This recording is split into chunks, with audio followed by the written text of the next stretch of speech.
Good evening, everybody. I'm Amber Bauer. I'm the founder of Donate for Refugees, and I'm very pleased tonight to be joined by two very special guests who are going to discuss the impact of COVID-19 and the global pandemic on refugee communities that they help.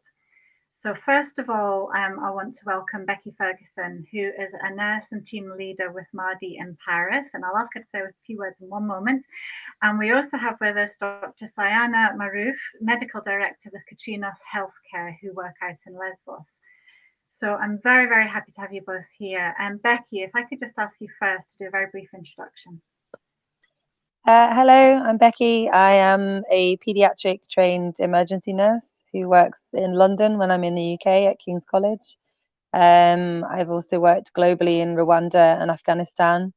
And I'm currently in Paris working for MARDi, which is Medical Aid for Refugees in Paris. It's been here for a couple of years.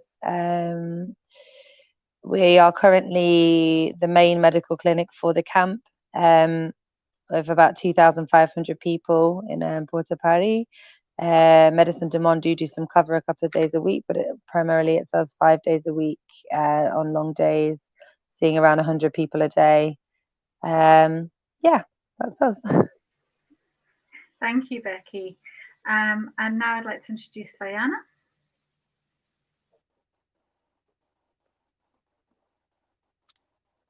Thank you for having me on the show. So I'm Siyana.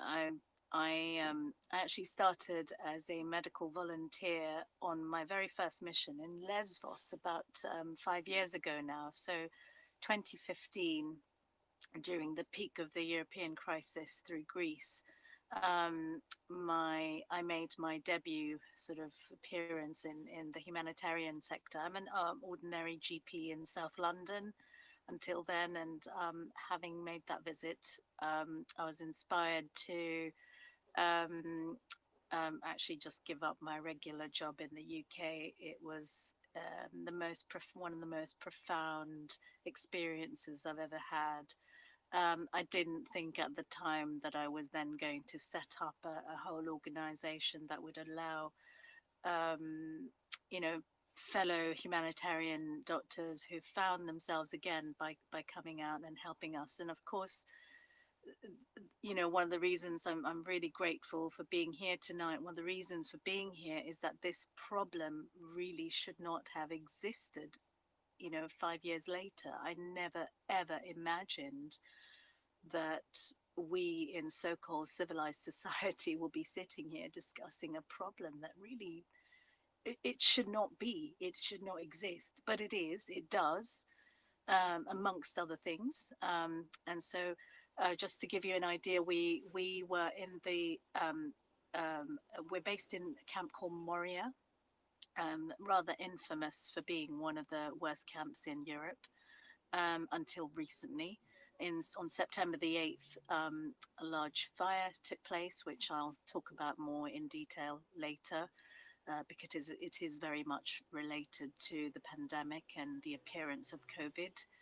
And until then, we were seeing about 200 patients a day. We were trying our best to be prepared for also possible COVID. And me personally, I've been really sleepless at night worrying about how the impact of COVID would be on, vulnerable populations, as we're about to discuss tonight. Thank you, Siyana. And I think that's something that we all recognise when we got involved in this 4 or 5 years ago. We didn't think we'd still be here 5 years from now. And actually, in many ways, the situation is worse today than it was 5 years ago, which is absolutely unfathomable. So yeah, definitely recognise what you're saying. So if we move into our first sort of question, I'm interested to know how refugee communities that you're both working with are responding to the pandemic and dealing with it on top of everything else that they have to deal with, their living conditions and the incredibly hard situation that they're living in. And I know, Becci, that you've actually been with the refugee community all day today, and I really appreciate you joining us tonight. I know you're very tired and wanting dinner. So yeah, if you could help us to understand how they're actually responding to the crisis in addition to everything else, and how it's been since March, that would be fantastic.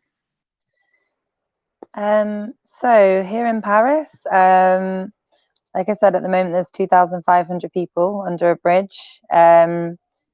The last lockdown, the refugees were moved into indoor accommodation.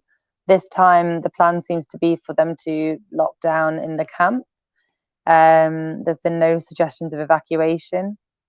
With regards to the attitudes to COVID, I would say that people either think it's a bit of a joke, it's not a problem that they're really worried about, but they are very keen to have access to masks. So everybody wants to wear a mask, and everybody that comes to us, pretty much 80% of people are already wearing a mask.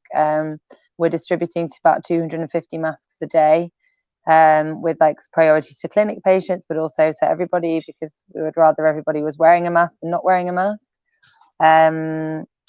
For people who are suspected COVID, we're trying to get them to go for a swab. This is not particularly successful. The swabbing site is pretty much next to the camp, but nobody wants to go. Those people who are then identified as positive, I've heard of one person who was offered a place to isolate, where he stayed for 3 nights, and then he was unhappy that there was antisocial behaviour going on there that was against his culture, so he left. So he isolated for 3 days with a positive result and then left to the camp. It's definitely in the camp. There are people with the symptoms. There is no opportunity for people to socially distance. The camp is really cramped. People are sharing tents. Even queuing for food is like a bit of a war at the moment. The food distributions are probably once a day and not great. So everyone's packed in queuing for that. People are really frustrated, to be honest. The lockdown has affected people's mental health now. They feel like nobody cares about them. The first few days they were asking me, when is somebody coming to take us for somewhere to quarantine? When is somebody coming for us? And I said, I don't know. Nobody knows anything. And now there just seems to be this frustration that they're still just here. 2 days ago, there was a really large fight that sort of started over nothing. There's fights pretty much every day now that start over absolutely nothing and become an all-out 300-person fight very quickly. But yeah, people are frustrated. I wouldn't say they're scared.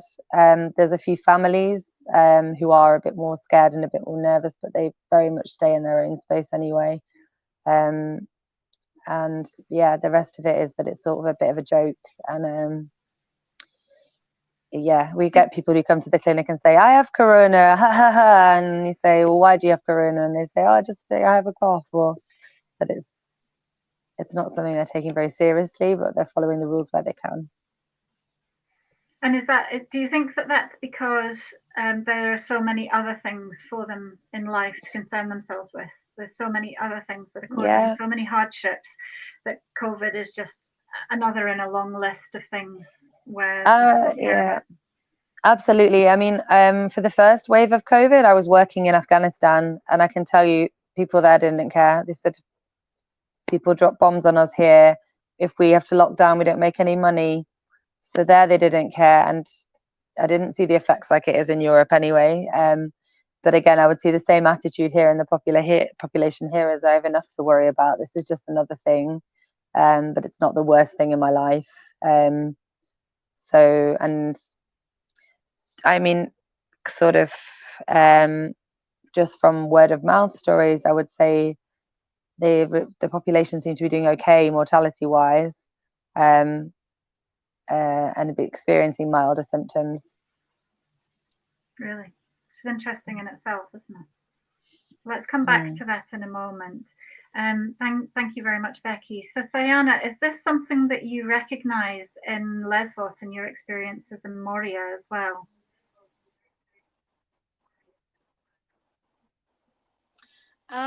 Well, so Greece is it has had so many roller coaster situations So on the 1st of March this year, just as COVID was kind of taking off in the Far East, the biggest concern on Lesvos was actually fascist attacks on the volunteers who were there. So just before it actually became a thing in Greece, um, all our volunteers fled because they were facing mobs of youths with chains and batons and beating, mainly doing scare tactics. Okay, breaking. I think one journalist was actually harmed and hospitalized. And just to set the scene a little bit here, and so the reason that's important is because in Greece, then there's this growing feeling that all their problems, or a large amount of their problems, are now perpetuated by the refugee population. And so, probably, if the refugee population would have been the first to experience COVID, which they didn't, um, they would have quite quickly said, here we go, it's because of them. Nothing to do with the harsh conditions they're living in, the lack of washing facilities. I mean, I dread to think what the washing facilities must be in Paris under a highway. But here, even when they had taps attached in the camps, a lot of the time during the day, there was no actual running water. So here we are going through the last 6 months, watching images of people encouraged to wash their hands. And this population of people weren't. Then they did the first lockdown, and the main thing about that lockdown was the refugees were locked in the camp in Moria, which was a bus ride away from the nearest town, Mytilene. The population in Greece in general, although they were in lockdown, they had the facility to send a text message to some central thing where they could then get the permission slip to go out and do a bit of shopping and then go back to their homes. So that didn't apply to the refugees. So the refugees themselves were petrified. I mean, so I would say they were actually the opposite. We have a lot of families, a lot of vulnerable people. We had at least 500 that we counted on our books, because at that time, in the beginning of the pandemic, there was about just under 20,000 people in this camp built for 3,000. So something like one shower between 70 people, and 40 people have to use the same toilet. So you can imagine the hygiene issues. And to be honest, when I was there in August, um, the latest thing were these gigantic rats which were apparently roaming around the camp, and we were seeing a lot of kids and people with rat bites. Um, I mean, I hate vermin, and to have to live with that, as well as the risk of COVID, as well as filth, as well as, you know, now it's of course then leading up to the fire, which presumably a lot of people know that Moria burnt down. Um, One of the precipitants of that was that a week before, we actually had our first positive case. Now, the good thing about Greece is that they are testing people. They test people when they arrive on the boats. They're testing their local populations. They're testing visitors at the airports, and I think they followed some of the more successful countries in the world, and at least did that correctly. And so cases of people who were identified from boats coming from Turkey, for example, and Iran, were immediately isolated in another part of the island, and they were not even allowed to join the camp. So they actually managed that really, really well, to give them credit.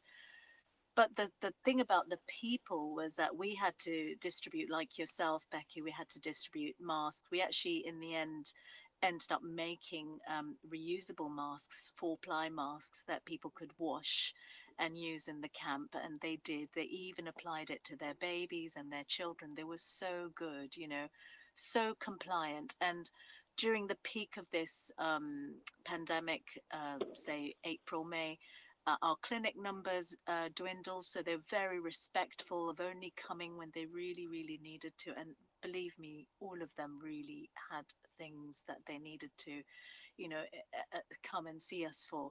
And of course, our concern primarily were those really vulnerable people. I mean, there were people there in their 60s, 70s. I think the oldest was 80. And we campaigned. This was part of my sleepless night campaigning, was just trying to get someone to hear that these people, at least those most vulnerable that we knew in other parts of the world were going to be at risk, really should not be in the camp. um, and and UNHCR did help us. MSF worked with us, and together, all of us on the ground, we kind of managed to start to get some movement of people away from the camp. And eventually, by the time the fire actually hit, it was, I think, nearer 10,000 people in the camp. Um, and that our team were involved that night when the fire actually started. We They do have isolation facilities in the camp, so in addition to testing, I have to say the tests are probably 70% inaccurate, but still, a test better than no test. They started to identify these cases. So the following week, it became 35 cases. And so with those 35 people and their families being isolated, there was about just under 150 people that needed to be isolated. And another sort of organization, Refugees for Refugees, built a purpose-built isolation facility. Unfortunately, by then, it was sort of like, we're 6 months into the pandemic now. It was too little too late. And some people really just lost the plot. They felt like they were going to be imprisoned in the camp. And a riot sort of started. They started hurling rocks at us, actually, as the medical professionals. So my team, who were driving people to the isolation unit, just so they could be stay. It wasn't very far. It was just on the edge of the camp. Some of my team, the doctors, were having stones thrown at them. He had to just ditch the ambulance he was driving and just run, because the people had lost the plot, and understandably, to be honest. I mean, I'm glad my doctor is safe, but I kind of understand, these people have just had to say enough is enough. They didn't know what was going to happen next. I suppose in their eyes, they just felt like it was going to be a prison within a prison. So in actual fact, it was COVID and fear of COVID and isolation and maybe the build up, because it had been 6 months. Maybe that build up as well.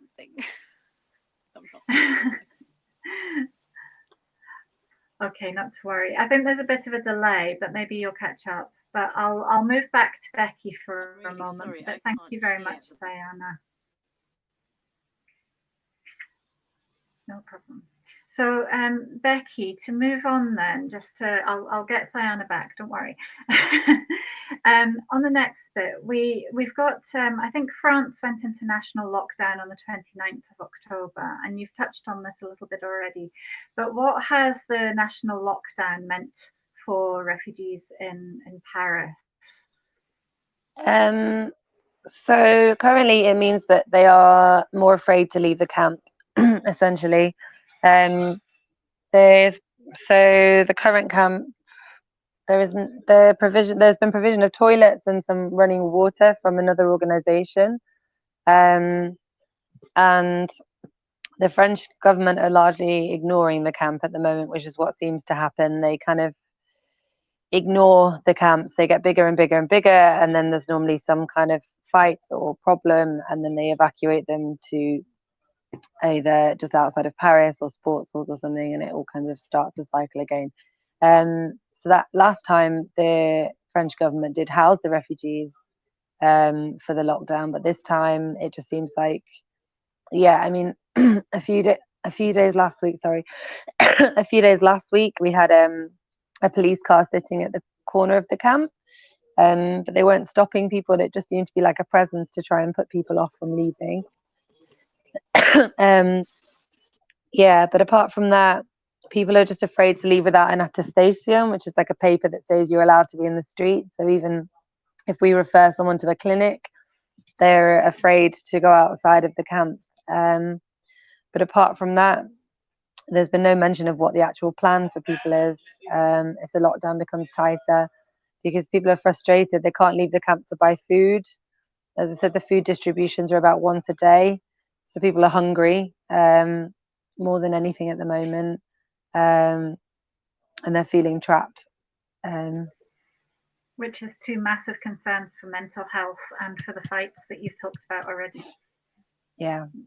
You know, you have to feed people, and the weather's getting worse as well, so I can only assume that the cold is also a big fear for people. Yeah, today was really cold actually. Last week was a lot warmer than this. Today we really felt the cold. So people are going to be cold, hungry, and feeling trapped, which for people who've got a history of trauma and you know, very difficult histories, and that they've had a long journey to get to Paris. Paris is a mixture of people who either have just arrived here as their first point of asylum, or they've traveled and they've been in another country for maybe 5 years and had their asylum claim rejected, and then they've come to Paris after. So maybe some of these people have lived a normal life for a while as well, and they've become settled, and then they've been asked to leave their life and then come to this. They feel, those people are the people who feel the most hopeless, I think, because normally they've learned a new language, they've had a job, they've had a place to live, and now they're back in a tent in a camp and it's all starting again. I don't know how they do it. I don't know. Yeah. I don't know how they have the resilience and the will to keep going. I don't know if I would be as strong. Yes. We have a question that's linked to this from Rowena, which is, thank you so much, Becci. She says, can I ask about the indoor accommodation refugees in Paris were moved to last lockdown? Were they forcibly moved back out, or was it not suitable?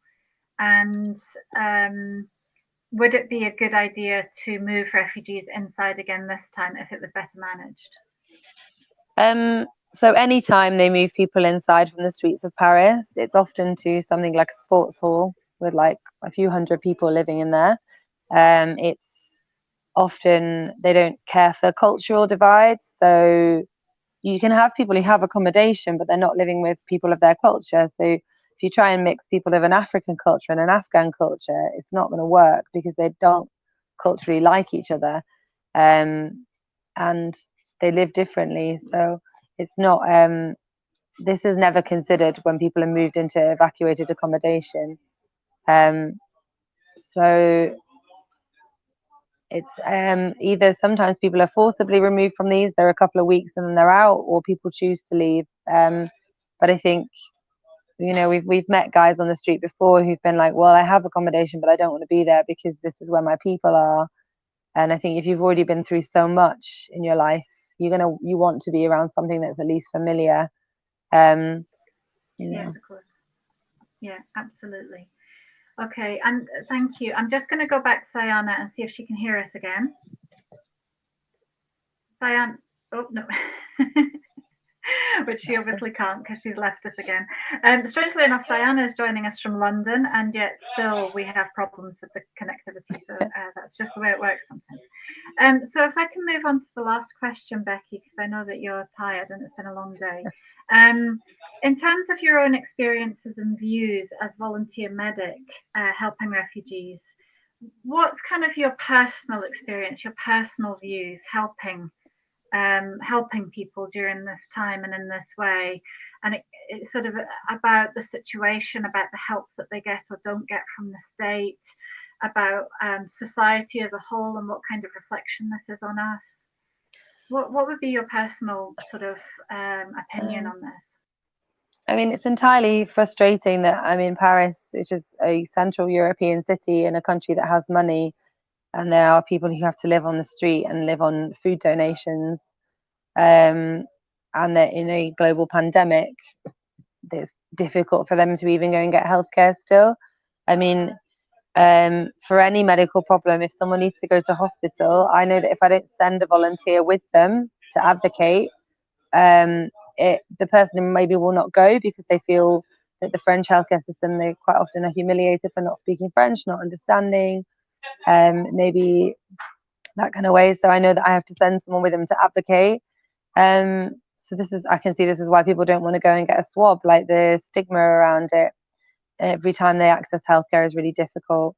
And I don't think that's okay either. Like, I shouldn't, a hospital should be a safe place. Anybody should be able to walk into a hospital and say, I need help, and the hospital should give it. But so often here, people are kicked back from the hospital and have a negative experience. But I think one thing I've seen this time from when I've been in Paris is the engagement from the UK side, from like friends and family and people that I've maybe not even spoken to for years or whatever, have really been engaging on social media. How can I help? What can I donate?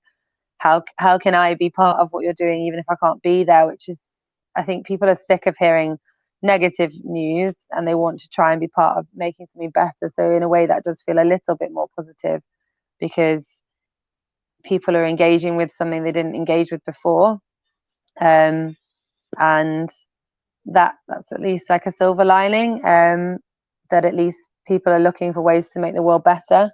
Yeah,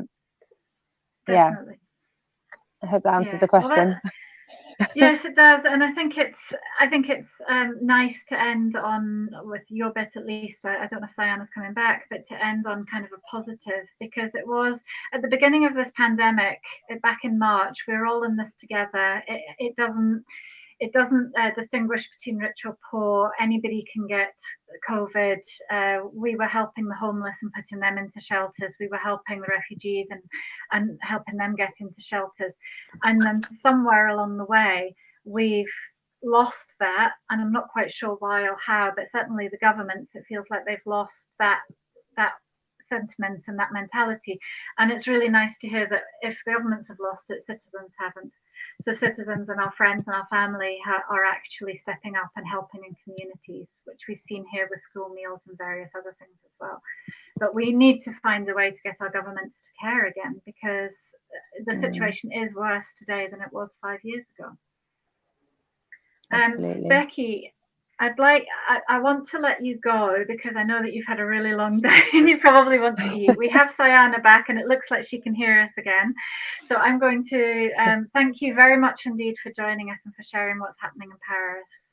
Great. And I hope that we meet again, our paths cross again. Thank you so much for everything. For sure. Thank you for having me. Yeah, anyone who wants to know more about MARDi, please get in touch via the Facebook page. One of us is always happy to talk to you. Yeah, and nice to meet you, Siyana. We'll be in touch. All right, thank you. Bye. Thanks, Becci. Take care. Bye now. Bye. Bye. No, it's nice to have you back, Siyana. Sorry, I do apologise. But no problem at all. I think Becci was doing a good job of holding the fort. So if there's anything, any last words you want from me, I'd be happy to share them. Well, yeah, I mean, you got as far as the Moria fire and the situation then, but obviously since then, in the last 7 to 8 weeks, there's a new camp in town. And it would be really helpful if you were able to explain to people what's happening with the new camp, COVID, testing and isolation as well for the people now. I don't know if they're calling it Moria 2, Karatepe 2, a complete disaster, but it would be great to understand more about what's happened since the fire. Sure, I'll do my best. That's been evolving on a almost daily basis.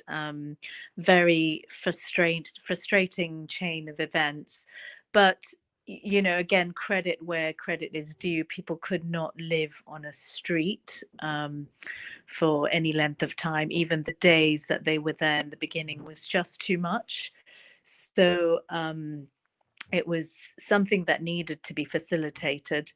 The ongoing challenges, the problems, I mean, the WHO have responded and sent teams with testing kits. So the testing continues, albeit with the 70% inaccurate kits.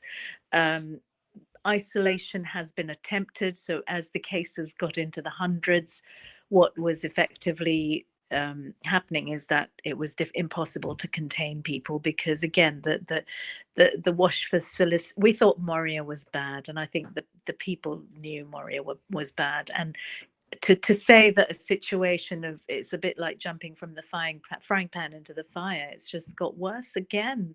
You know, now there's no running water, so even now to this day the best they can do is have these tanks apparently filled with water that they will then have to go to a central location. Food distributions have gone down from twice a day to once, I think, a day. There's still about 7,000 people that need to be taken care of. The washing facilities, they were given something like 2 bottles of water, one for drinking, one for washing, and it's shambolic, you know, to say the least. So we have been supporting in the camp, and now most recently our duties involve scabies management. So there's well, you know, not surprisingly, so in addition to all the other infectious diseases, not to mention the pandemic, there is now a scabies outbreak as well to contain and manage. So it's for me personally, the worst thing is having to face what's this, my 6th winter in this situation. We've had in the last 2 winters at least 1 death in the camps.